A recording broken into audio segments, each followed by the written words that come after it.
अस्सलामुअलैकुम, मैं हूं आपका दोस्त ज़िशान उमर। आज का हमारा टॉपिक है लिटरेचर रिव्यू के हवाले से। आज इस टॉपिक के अंदर हम देखेंगे कि लिटरेचर रिव्यू बेसिकली होता क्या है, कहाँ इसका इस्तेमाल होता है, और जब हमने लिटरेचर रिव्यू करना है तो किन स्टेप्स का हमने ख्याल रखना है, और लिटरेचर रिव्यू करने के लिए कहाँ कहाँ से हम कंटेंट ले सकते हैं, कौन कौन से सोर्सेज हैं जहाँ से हम कंटेंट लेते हैं। मैं इस लेक्चर को बड़ा ही ब्रीफली आसान तरीके से समझाऊंगा कि वो लोग जो रिसर्च के अंदर बिल्कुल नए हैं, जो रिसर्च स्टार्ट करने लगे हैं, जिन लोगों को ज़्यादा इस हवाले से ना हो नहीं है, तो मैं बहुत बेसिक लेवल से जो है वो चीज़ों को आपको बताने की कोशिश करूँगा।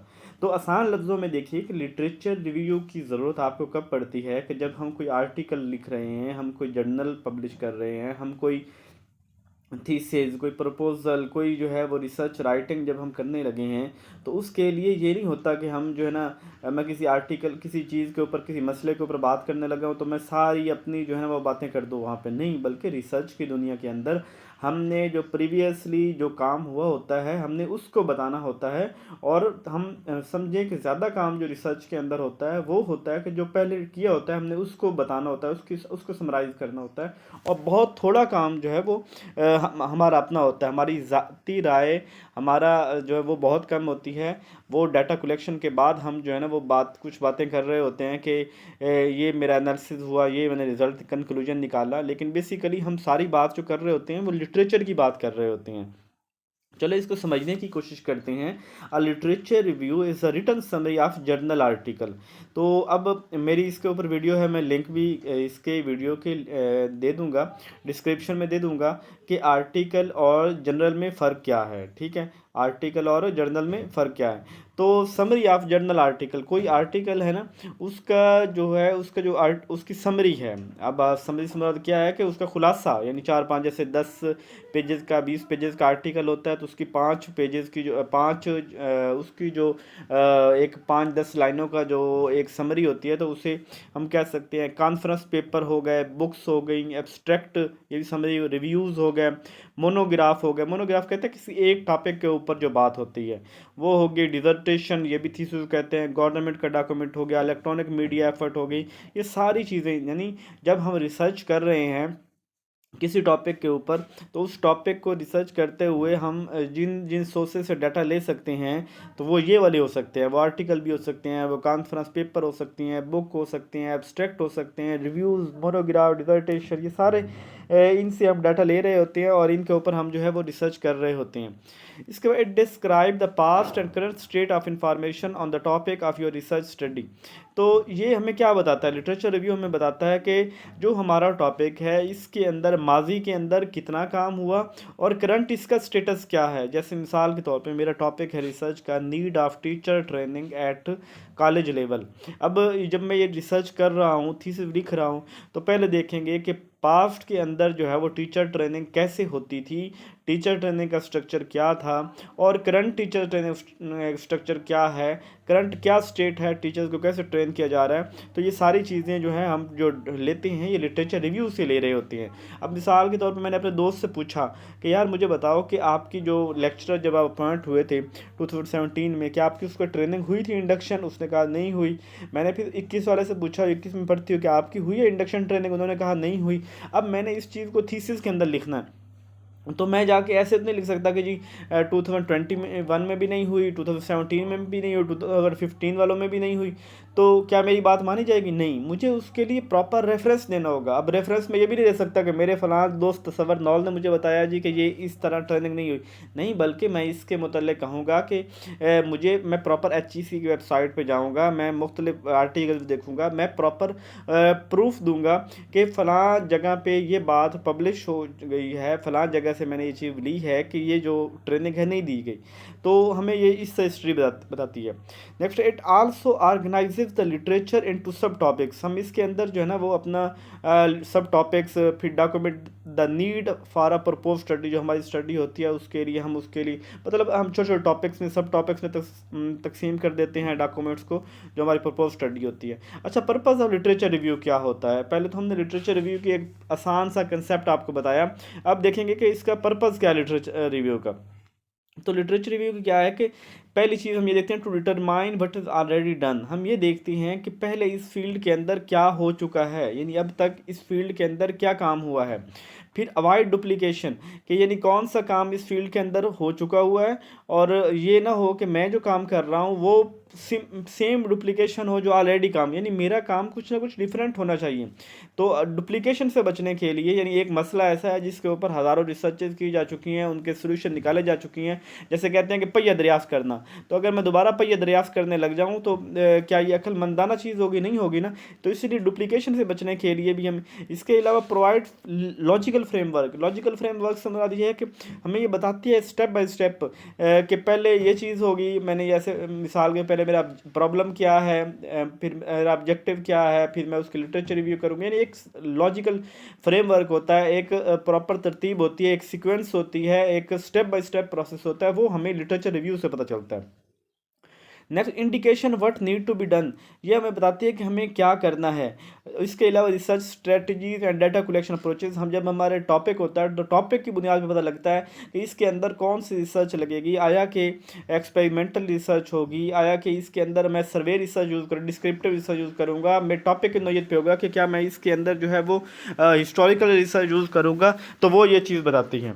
इसके अलावा help to avoid other research mistake, जो रिसर्चर्स हैं, जो मुझसे पहले रिसर्चर्स ने रिसर्च की है, उन्होंने कौन सी मिस्टेक की हैं, मुझे इस जो है ना लिटरेचर रिव्यू से पता चल जाएगा कि उन्होंने ये मिस्टेक की, तो मुझे ये नहीं करनी। इसके अलावा show us a new approach that not been done, जब हम लिटरेचर रिव्यू कर रहे होते हैं, मिसाल के तौर पे देखिए, जब हमने टॉपिक भी अपना निकालना होता है ना, तो हम लिटरेचर रिव्यू करते हैं। अब लिटरेचर रिव्यू करने के बाद हमें पता चल जाता है कि इस स्टडी के अंदर ये गैप है, यहाँ पे ना ये बात को इसने टच नहीं किया, तो मैं जो रिसर्च करने जा रहा हूँ तो मैं इस जो है ना बात इस चीज़ के हवाले से रिसर्च करता हूँ। तो ये जो चीज़ होती है, यानी ये भी हमें इसी से पता चलता है। नेक्स्ट है इसकी यूजफुलनेस क्या है, यानी जो रिसर्च इसका यूजफुलनेस क्या है। Literature review facilitate interpretation of the result of the study. एक तो जो लिटरेचर रिव्यू है ये हमें इंटरप्रिटेशन करने में आसानी प्रोवाइड करता है कि हम उसको अपने लफ्ज़ों के अंदर चीज़ को बयान कर लेते हैं, उसको यानी समराइज़ कर लेते हैं। The result are discussed in terms of whether and how they agree with previous findings. तो ये भी हमें इससे पता चलता है कि जो हमारे ये प्रीवियस जो फाइंडिंग्स है उसके ऊपर कितना एग्री करते हैं, यानी ये हमें उसका फ़ायदा हो रहा होता है। If the result contradict previous finding, यानी मैं अब रिसर्च कर रहा हूँ और मैंने जो लिटरेचर रिव्यू किया है, वो लिटरेचर रिव्यू जो है वो जो प्रीवियस जो चीज़ थी, यानी मिसाल के तौर पे पहले एक ना किसी ने किसी मसले के ऊपर सॉल्यूशन निकाला है और फिर मैंने उस मसले के ऊपर सॉल्यूशन निकाला।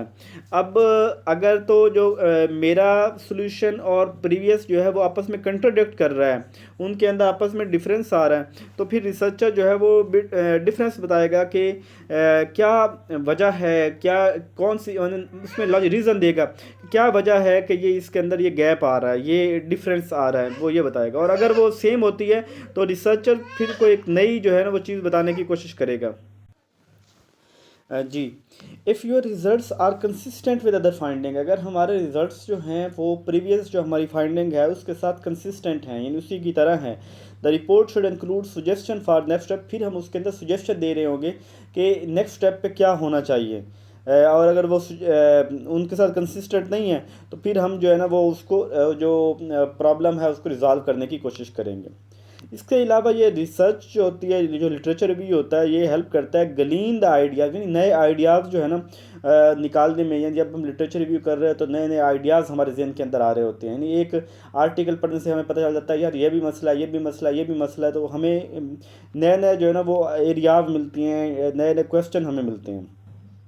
It let's them read about the results of similar related study, तो ये हमें जो है ना वो सिमिलर या रिलेटेड स्टडी की तरफ जो है ना वो गामजन करती है। It give researcher ideas about where more research need to be done, तो हमें वही पता चलता है ना कि कौन कौन से एरियाज़ हैं जो खाली पड़े हैं और उनकी तरफ जो है यानी रिसर्च गैप का हमें पता चलता है। अब कुछ गाइडलाइन है लिटरेचर रिव्यू के वाले से। अब तक पहले हमने देखा लिटरेचर होता क्या है, लिटरेचर रिव्यू के जो है ना वो सिंपल डेफिनेशन हमने देखी, फिर लिटरेचर रिव्यू के हमने जो है ना वो यूज़फुल देखे, इसके फ़ायदे क्या है। अब हम देखने लगे हैं कि ये इसकी जब आपने लिटरेचर रिव्यू करना है तो उसके लिए किन किन गाइडलाइंस को आपने मद्देनज़र रखना है। एक है avoid the temptation to include everything you find in your literature review. अब आप पढ़ रहे हैं जी 10 आर्टिकल 20 आर्टिकल, अब मिसाल के तौर पर मेरा जो top need of teacher training at college level, अब मैंने इसके ऊपर जितने आर्टिकल्स पढ़े हैं और आर्टिकल्स जो थे ना वो रिलेट नहीं भी कर रहे थे, मिसाल के तौर पे वो स्टूडेंट्स के रिलेटेड थे, वो किसी और, तो मैं जितने मैंने आर्टिकल पढ़े मैं सभी को अपने जो है ना वो थीसिस के अंदर ना घुसेड़ दूँ, बल्कि वही जो रिलेटेड हो वो आर्टिकल जो प्रॉपर जिसके अंदर बात की जा रही हो टीचर ट्रेनिंग के हवाले से, जहां बात की जा रही हो इफेक्ट्स ऑफ टीचर ट्रेनिंग के हवाले से, यानी हर वो चीज़ जिसका टीचर एजुकेशन के साथ ताल्लुक होगा मैं वो लिटरेचर रिव्यू के अंदर शामिल करूँगा, इन ना कि जो भी मुझे कोई और स्टडी मिली है मैं वो भी उठा के रख लूँगा। ठीक है। सेकेंड है जी when investigating a heavily research area, जब आप हैवीली, जैसे मेरा टॉपिक है need of teacher training at college level, ये एक बहुत हैवीली जो है वो रिसर्च एरिया है। Review only those works that are directly related to your specific problem, तो जो मेरे प्रॉब्लम्स के बिल्कुल रिलेट कर रहा है मैं उसकी रिसर्च करूंगा। अब देखो टीचर ट्रेनिंग, अगर मैं जैसे देखूँ ना टीचर ट्रेनिंग, तो टीचर ट्रेनिंग इतना लिटरेचर आपको मिल जाएगा कि टीचर ट्रेनिंग के, लेकिन चूंकि मेरा टॉपिक है नीड ऑफ टीचर ट्रेनिंग, फिर मैं कोशिश करूंगा कि मैं क्लोज टू, मैं अपना जो लिटरेचर रिव्यू समराइज इस वो करूं जिसके अंदर बात की जा रही हो कि वाई, जैसे कहते हैं assess the need of teacher training, why need of teacher training, identify the need of teacher training, challenges of teacher training, यानी जो चीज़ उसके रिलेट कर रही होगी, जहाँ पे ज़रूरत महसूस हो रही होगी मैं वो लिटरेचर रिव्यू करूँगा, ना कि मैं जो है ना वो इससे हट के जो करने लग जाऊँगा। और मेरी कोशिश होगी कि मैं कॉलेज लेवल यूनिवर्सिटी लेवल पे आऊँ। ठीक है। और अगर मैं एक नया एरिया रिसर्च कर रहा हूँ, कुछ चीज़ें हैं जैसे स्टेम एजुकेशन है, कोई नई पाकिस्तान में, यानी पाकिस्तान में अब इसके ऊपर काम होने लगा है, जब एक ऐसा टॉपिक हो जो ज़्यादा जिसके अंदर हैविली रिसर्च काम, पहले रिसर्च का काम ना किया गया हो, जैसे पाकिस्तान में पिछले 2-3 सालों के अंदर स्टेम का काम होना शुरू हुआ है और दुनिया के अंदर 10-15 सालों के अंदर काम होना शुरू हुआ है स्टेम के हवाले से, तो अब ये एक नया टॉपिक है। अब इस जो नया टॉपिक होता है जो जिसके अंदर लिमिटेड डाटा मिलने की तवक्को होती है, उसके लिए हमें जितना मिले ना लिटरेचर रिव्यू हम मैक्सिमम कर सकते हैं। जिस चीज़ का ताल्लुक, अब अगर मिसाल के तौर पे मैं इम्प्लीमेंटेशन स्टेम की कहूँ, मैं परसेप्शन कहूँ, तो मैं सारी चीज़ें जो है ना स्टेम के हवाले से लिख लूँगा क्योंकि मेरे पास डाटा थोड़ा है। ये बात समझने की कोशिश करें कि जब मेरे पास किसी टॉपिक के हवाले से बहुत ज़्यादा लिटरेचर रिव्यू मिल रही, इतने मुझे आर्टिकल मिल रहे हैं नेट के ऊपर, तो अब उसके अंदर मैं कोशिश करूँगा, स्पेसिफाई करूँगा कि कौन सा मेरी डोमेन के अंदर आ रहा है, कौन सा मेरे सब टॉपिक के क्लोजली है, रिलेटेड है, मैं उसको जो है ना वो शामिल करूँगा।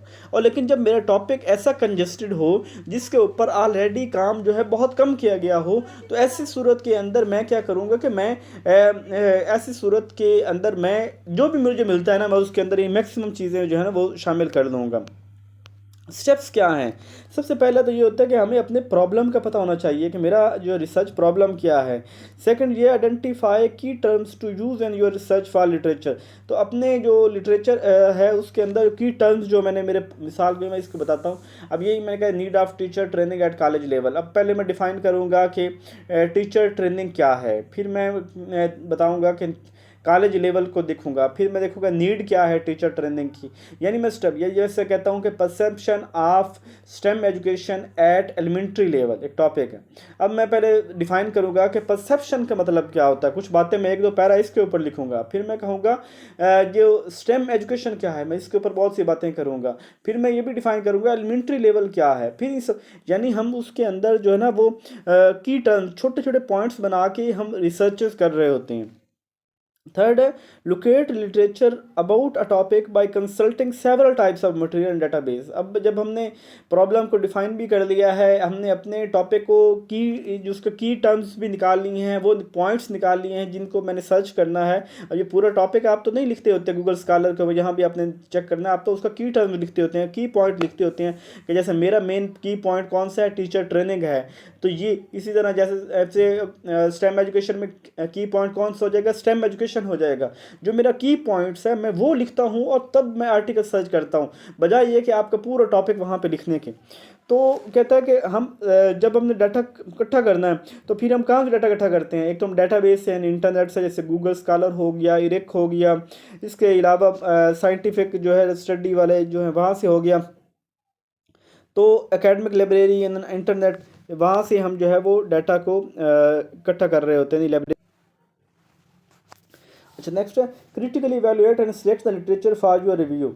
तो क्रिटिकली जो है ना वो इवैल्यूएट करना अपने लिटरेचर को, ये होता है चौथे स्टेप पे। फिफ्थ स्टेप पे क्या करना है, organise the literature you have selected.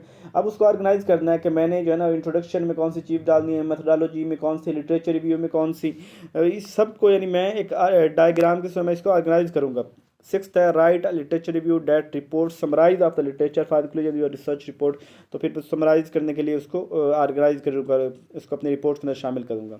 Last right है टाइप्स ऑफ सोर्सेज, कौन सी ये जो है ना सोर्सेज हैं। एक तो देखो ये हमारे पास लिटरेचर होता नहीं, दो तरह का होता है, एक होता है ऑनलाइन, एक होता है मैनुअल। ऑनलाइन तो ये होता है जो आप इंटरनेट से सर्च कर रहे होते हैं, और मैनुअल ये जो हमारे पास बुक की सूरत में होता है।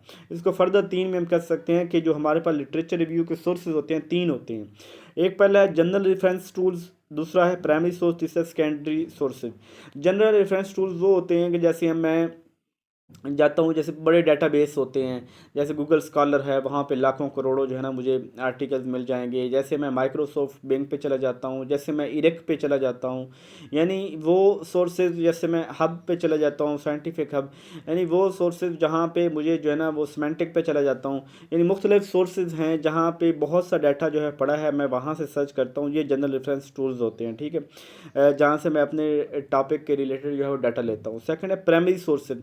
प्राइमरी सोर्सेज से मुराद ये है कि वो आर्टिकल, वो लिटरेचर जो किसी शख्स ने लिखा हो, किसी पर्सनल बंदे, यानी मिसाल के तौर पर मैं एक आर्टिकल सर्च करता हूँ तो आर्टिकल साबिर ने लिखा है, तो वो उस साबिर का पर्सनल काम है, उसने खुद वो रिसर्च की, खुद लिखा, यानी वो प्राइमरी सोर्स होगा। कि जब बंदे का ओरिजिनल काम किसी को उठाता है, जितने आर्टिकल हमारे पास पब्लिश होते हैं तो वो आर्टिकल किसी बंदे का खुद का किया हुआ काम होता है, कि किसी बंदे ने सर्च की और फिर उसने लिखा।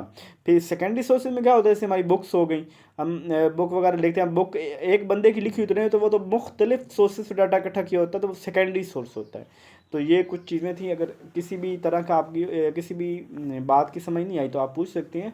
और देखिए कि जो नॉलेज है ना, ये सवाल के अंदर है।